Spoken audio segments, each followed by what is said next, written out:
It has been a fascinating week at the COVID inquiry. While it lacked some of the sweary explosiveness of last week, we did still learn that the former PM wanted to be injected with COVID on national television. The Prime Minister suggested that he wanted to be injected with COVID-19 on television. And that the current PM was part of what was referred to as a pro-death squad.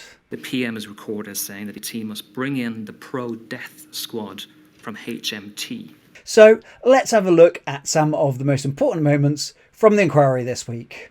It seems that under Rishi Sunak, the Treasury had a reputation of being difficult to work with sometimes, and that Sunak himself would sometimes undo decisions made by the PM. And you say, I'm waging my own small war against HMT.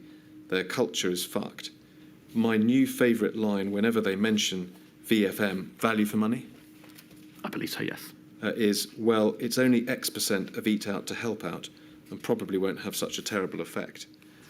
What were your views about the HMT's culture in February 2021? I think that HMT, in some ways, they have a very strong culture that enables and empowers their officials. And that culture is very effective for some things they do, but I think it has a negative effect when it comes to places where special technical knowledge, like I mentioned around like advanced analytics, data, technology, and I think in that areas it creates.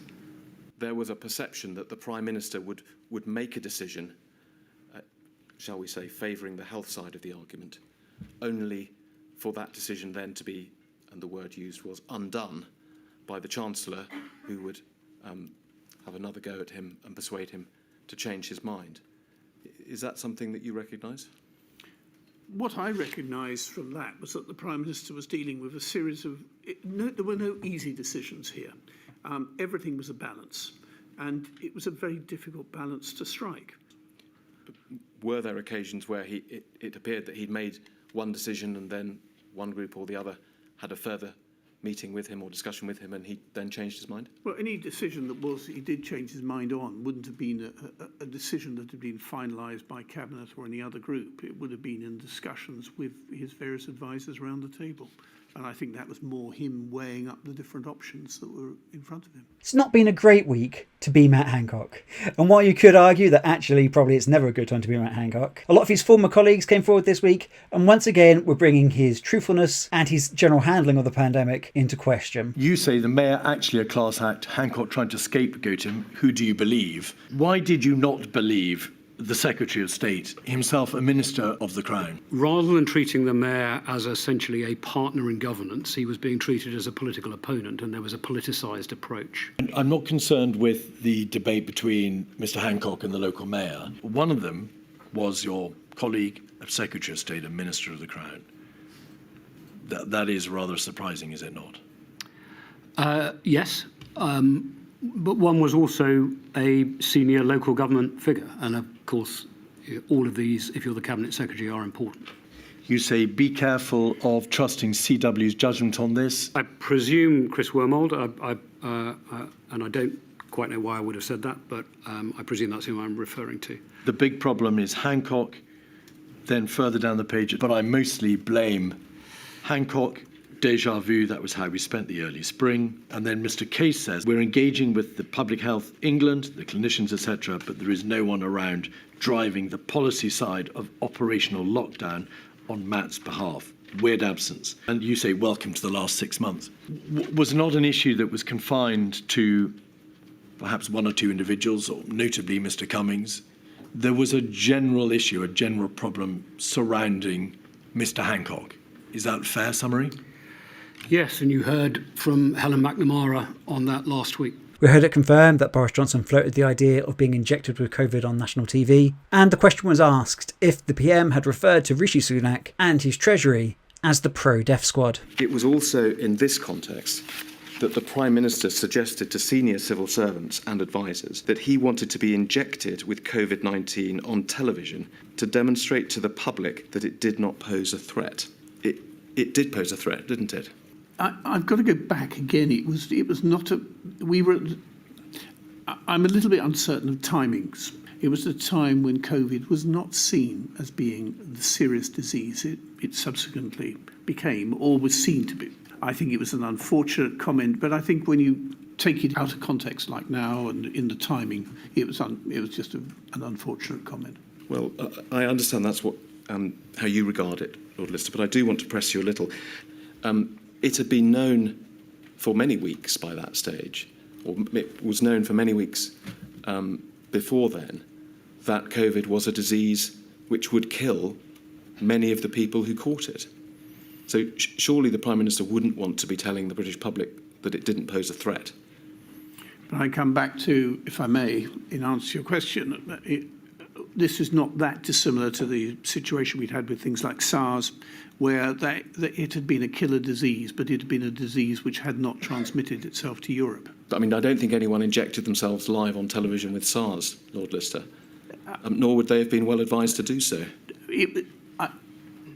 I fully accept it's a comment that shouldn't have been made, but it was made at the heat of a moment. That's all. But do you recall the phraseology by the Prime Minister referring to HMT as the pro-death squad? I mean, as I say, I mean, this I think refers to a meeting a couple of years ago. I don't recall that specific phrase. I mean, I see that this is from Patrick's notebook. I wouldn't dispute what he's recorded, but I don't recall the phrase at all. That line of questioning also led to one of the most awkward exchanges of the week. In the discussions, especially in the autumn of 2020, do you recall the Prime Minister referring to the interest of the elderly, how effectively older people should accept their fate and tell the young to get on life and the economy going?